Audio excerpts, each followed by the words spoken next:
तो pharmaceutical formulation में अपन consider करते हैं टेबलेट, उसके बाद में आपका आता है कैप्सूल, आई ड्रॉप्स, ऑइंटमेंट्स।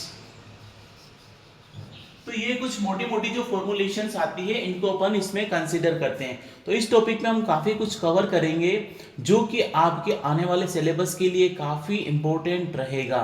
और टेबलेट में भी अपन बहुत सी चीज़ें कवर करेंगे, जैसे कि टेबलेट बनती कैसे है, टेबलेट मैन्युफैक्चरिंग कैसे होती है, उसके बाद में टाइप्स, कितनी टाइप्स की टेबलेट्स होती है आपकी, टेबलेट्स के टाइप्स के बाद में नेक्स्ट जो बात करेंगे वो कोटिंग कैसे करते हैं, टेबलेट्स को कवर अप कैसे किया जाता है। आपने देखा होगा ना, कोई टेबलेट 6 घंटे तक असर करती है, कोई 5 मिनट में ही रिलीज हो जाती है। तो उनका क्या क्या रोल रहता है। तो कोटिंग टेबलेट क्या होती है, अनकोटेड टेबलेट क्या होती है, उसके बाद में इमीडिएट रिलीज टेबलेट्स क्या होती है, और उसके जो इवैल्यूएशन पैरामीटर है ना, टेबलेट सही बनी है कि नहीं, क्योंकि बेच में बनती है, एक साथ में कम से कम करोड़ों टेबलेट्स बनती है, तो वो टेबलेट सही बनी है कि नहीं। तो ये सारी चीजें बहुत ही इंपॉर्टेंट होती है। अगर इनमें से कुछ भी पार्ट स्किप होता है तो टेबलेट बिल्कुल खराब हो जाएगी, पेशेंट की जान जा सकती है। तो आपको क्या है कि ये सारी चीजें इसमें हम लोग कवर करेंगे, और कुछ डाउट आता है तो आप कमेंट बॉक्स में डेफिनेटली पूछिए, so it should be good for us. Otherwise क्या होगा कि आप इस चीज को स्किप कर देंगे। और ये फार्मास्यूटिकल फॉर्मुलेशन में टेबलेट इज वेरी इंपॉर्टेंट। अगर आप कहीं प्रोडक्शन में चले जाते हैं तो प्रोडक्शन में फर्स्ट ऑफ ऑल टेबलेट के बारे में पूछा जाता है, कवरिंग के बारे में पूछा जाएगा, उसके इवैल्यूएशन पैरामीटर्स क्या होते हैं उनके बारे में पूछा जाएगा। तो आपको क्या करना होता है, ये पार्ट कहीं से भी आप स्किप नहीं कर सकते हो, क्योंकि आपको अर्न भी करना है और लर्न भी करना है, मतलब एग्जाम पास आउट भी करना है, उसके बाद पैसे कमाने भी जाना है, क्योंकि ये टॉपिक्स आपके एग्जाम्स में बहुत ज़्यादा काम आने वाले हैं। तो दोस्तों, अब नॉर्मल आप टेबलेट के बारे में कितना जानते हैं आप मुझे बताओ, तो फिर अपन आगे इसको कंटिन्यू करेंगे। हाँ, कंटिन्यू, कम ऑन। आप जितना कमेंट बॉक्स में मुझे बताओगे it should be good for us यार, क्योंकि होता क्या है कि आपका कन्वर्सेशन से ही तो आगे की चीज़ें इजी होती है।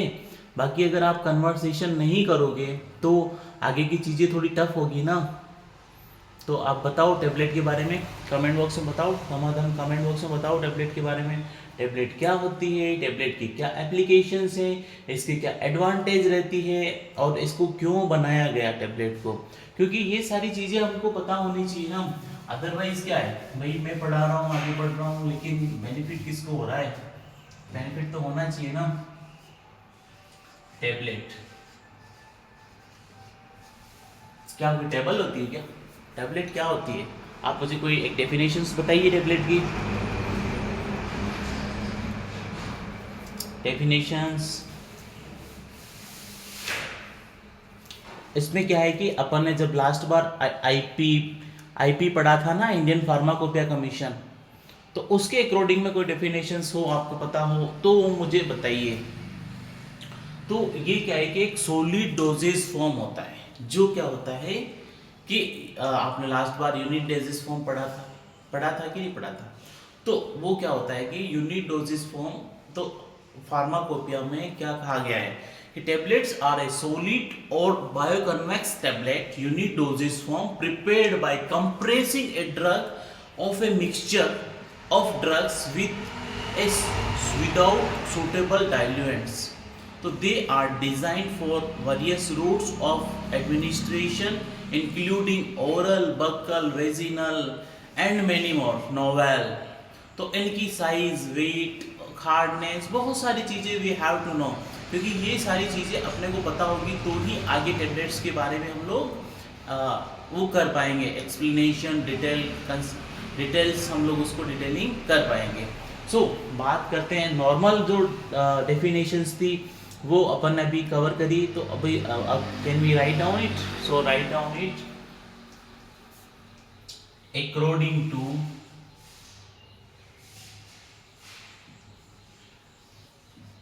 आईपी, मतलब कि इंडियन फार्माकोपिया। इंडियन फार्माकोपिया में क्या कहा गया है, tablets are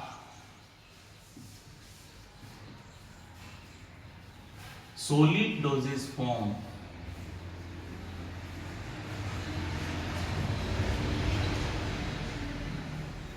tablets are solid dosage form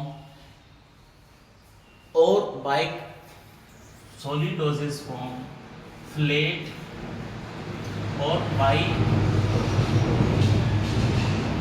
biconvex, solid or biconvex unit dosage form, biconvex unit dosage form, unit dosage form prepared by compressing, prepared by compression, prepared by compression, a drug or mixture, a drug or mixture,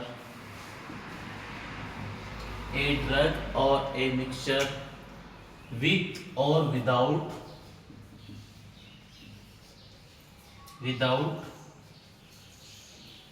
diluents. So this is the normal definitions of tablets. So tablet, what is the tablet? You can refer this definition. So tablet होती क्या है? या तो flat होगी या बाइकन्वेक्स in shape में होगी. इनका size, shape, weight, hardness, thickness, disintegration, dissolution characteristics होता है. तो टेबलेट की बात करें तो टेबलेट की क्यों बनाने की जरूरत पड़ी, क्या इसके एडवांटेज थे जिससे कि आपको टेबलेट बनाई गई. तो टेबलेट के एडवांटेज क्या थे और इसके डिसएडवांटेज क्या है.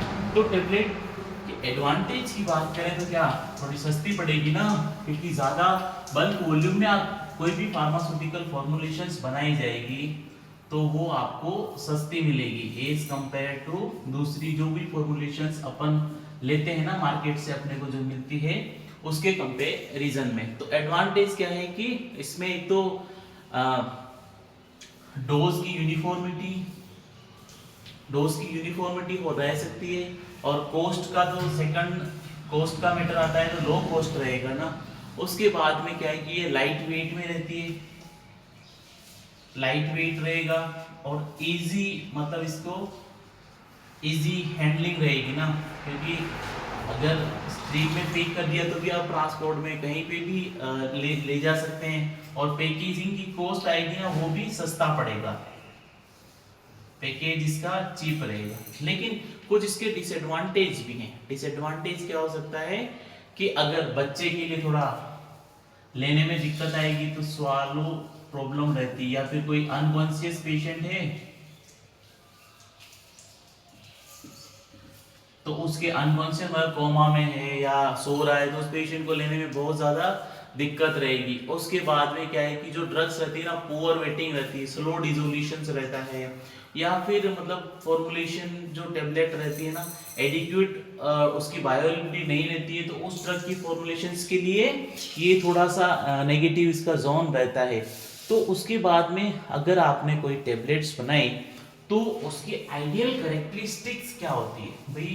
अगर आपने टेबलेट बना दी ठीक है, लेकिन उसकी आइडियोलॉजी क्या रहेगी कि भाई आपने टेबलेट बनाई है वो मतलब पेशेंट को फायदा ही करेगी. तो उसके लिए अपन बात करें तो इसमें टेबलेट क्या होगी, इलीजेंट प्रोडक्ट. तो इलीजेंट प्रोडक्ट आइडेंटिटी फ्री फ्रॉम, उसमें किसी भी तरह का, एक तो क्या है कि कैरेक्टरिस्टिक में फ्री फ्रॉम डिफेक्ट, किसी भी तरह का उसमें डिफेक्ट नहीं हो सकता है. क्या क्या डिफेक्ट हो सकते हैं, तो उसमें लाइक चिप्स हो सकते हैं, या कहीं से आपकी टेबलेट क्रैक्स नहीं होनी चाहिए, चिप्स हो गई, क्रैक्स हो गए. उसके बाद में उसमें डिस्कलरेशन नहीं होना चाहिए. आपकी इक्वल फॉर्मुलेशन है तो उसका डिस्कलरेशन नहीं होना चाहिए, और कंटामिनेशन भी नहीं होना चाहिए. अगर आपकी प्रोडक्ट में कंटामिनेट है तो भी आप उसको पेशेंट को नहीं दे सकते हैं. उसके बाद में क्या है कि इसके अंदर जब आप बनाते हो ना तो it should have sufficient strength to withstand mechanical shock during the production, packaging, shipping and dispensing.